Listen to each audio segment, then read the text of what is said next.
Hey everyone, it's Mike with It's Pittsfield Tonight. I'm going to jump right into it, and I'm going to pick up with a story that many of you might have seen already, that an unfortunate story that took place last night, and that was a shooting that happened near the Family Dollar on North Street in Pittsfield. And unfortunately, that shooting did result in a death. And crime is something that we haven't been talking about the past year, and a lot of issues have been pushed off. I don't want to say pushed off, but not as much in the forefront, and for obvious reasons. The pandemic has really been the number one story everywhere. But again, unfortunately, there was another shooting, and this one was a fatal shooting last night on North Street. The suspect is in custody and is being charged, or has been charged, and we'll find out, I guess, more from there as more information comes out.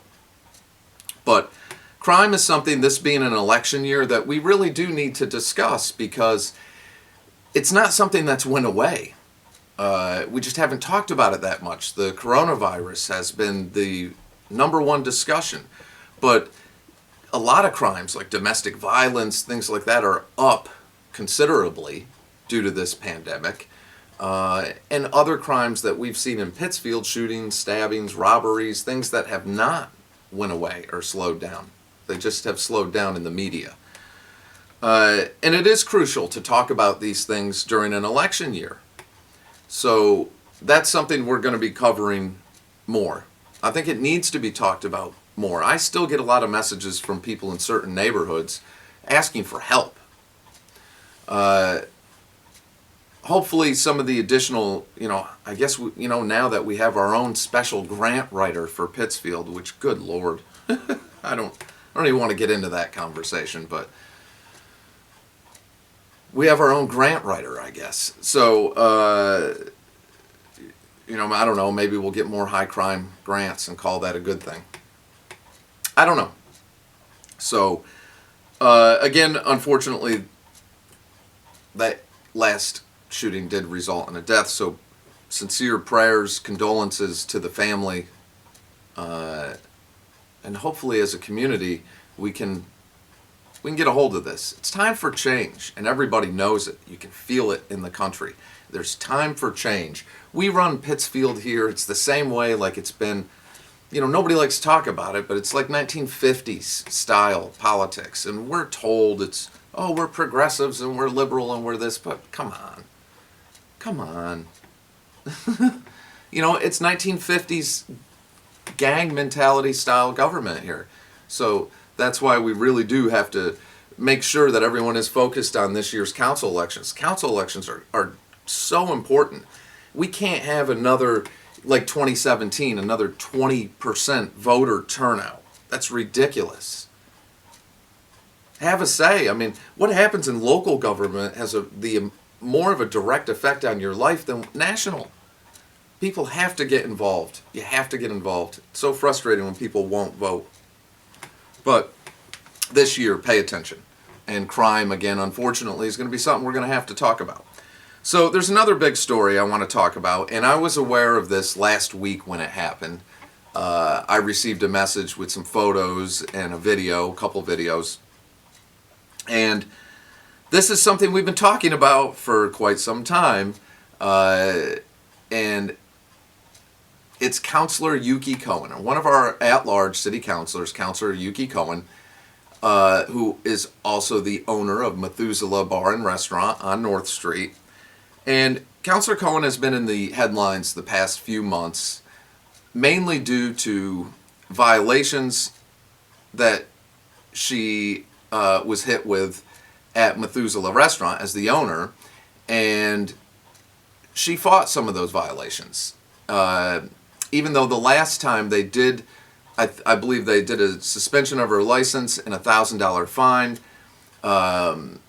for violations, COVID restriction violations, not wearing masks, serving at the bar. That particular violation, the person she was serving not wearing the mask was our a fellow city councilor and licensing board member and her wife. So They didn't want to bring that up. They felt that wasn't relevant.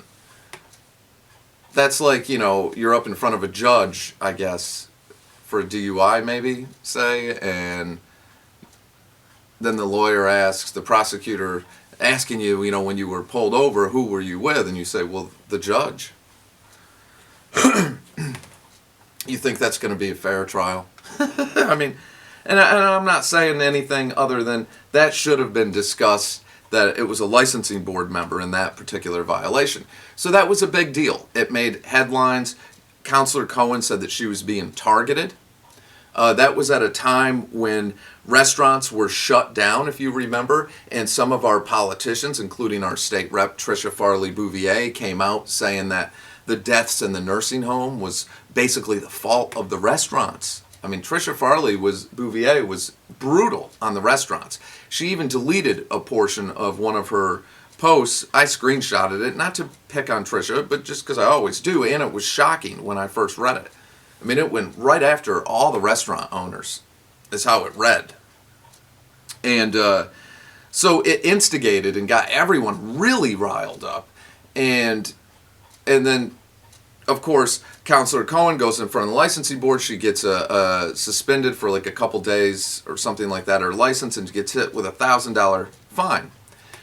She does a GoFundMe, raises almost $5,000, which was like a slap in the face to the city.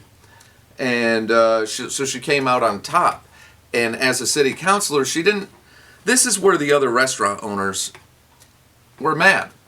When they got shut down, they were looking to Councilor Cohen to be a voice. Like, as an at-large councilor, she's supposed to represent everyone in the city, all the constituents.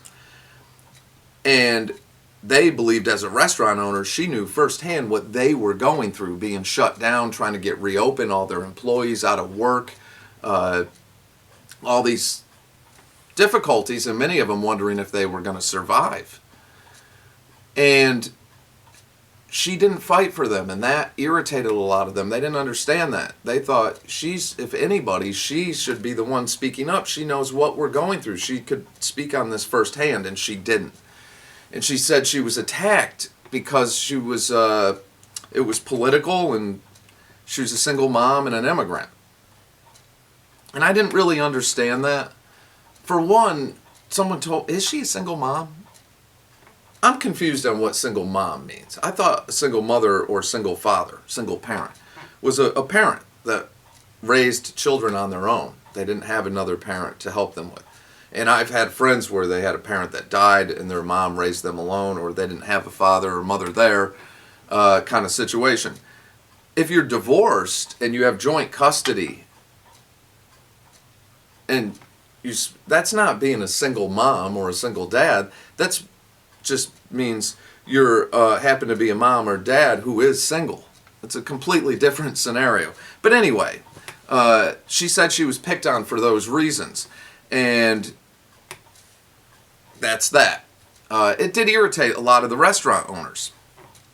Now, fast forward to here we are, still in the middle of this pandemic, and another video and more photos have came out, and I was waiting for other people to cover this, which they did. Berkshire's and some other media outlets did. And it's a video of Councilor Cohen at Methuselah Bar last week, on top of the bar with 3 other women dancing with no face masks on. They're all right next to each other. People and customers, no face masks on. It was bad. It looks bad. And for a city councilor, it looks real bad. I didn't put that out when I first got it because I said, oh, God, I don't want to be the creepy guy putting the video and photos out and make it look like somebody's stalking somebody, which is crazy. We live in a world where everything gets filmed now. But as a city councilor, and after what she just went through, and you're in a public restaurant, I mean, I don't know. So anyway, she's temporarily shut down. And Gina Armstrong from the Board of Health, or the Health Department, I don't know, that's confusing, but said that they're doing an investigation and they'll let us know what's up. There's obvious violations. I saw the video. Everyone's seen that. I have it. So that's that. And we'll see what happens. again, it's a city council election year. Yuki Cohen might be the nicest person in the world. I don't think she's an effective counselor. It's not personal. I just don't think she's an effective counselor. I was shocked that she decided to run for re-election. Why she would do that to herself as a business owner. I feel like she's the type of person who maybe she got in over her head and her heart was in the right place, but she got in over her head, and she's not what you need for representation. You need a go-getter, someone out there, active, a voice. Even, like Councilor Mafuccio, I don't agree with everything he says, but he's passionate and he's a go-getter. I would not be surprised if his constituents re-elect him in a landslide. That is what you want. You want representation that's out there, full force, full steam ahead, fighting for you. So, I don't know. We'll see how that all plays out. And hopefully it doesn't affect all the restaurants. They've been through so much. They really have. So, but everyone, be safe. You have to stay to the guidelines. You have to. There's a reason. There's these different strains of this. Everyone's got to be vaccinated at a certain percentage before we have herd immunity. The whole deal, whether you like it, don't like it, believe it, don't believe it, whatever. We're close to being out of this, and we can't have people screwing around like that. And they shouldn't. Absolutely, we can't have public officials, elected officials. That's bad. In my opinion, that's bad. So that's it for now. I will update everyone on this. Everyone have a good day. Stay safe. Do what you got to do to stay safe. Be kind to each other. Make sure you participate in this year's election. Start checking out the candidates.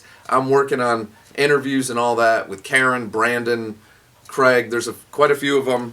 But anyway, I'll be working on all that. And if you are running and you want to reach out to me and you want to be listed on the website, please reach out to me. Incumbent, challenger, whatever. If you're in it, message me if you're interested. So again, for the millionth time, that's it for now, and I'll catch y'all on Friday.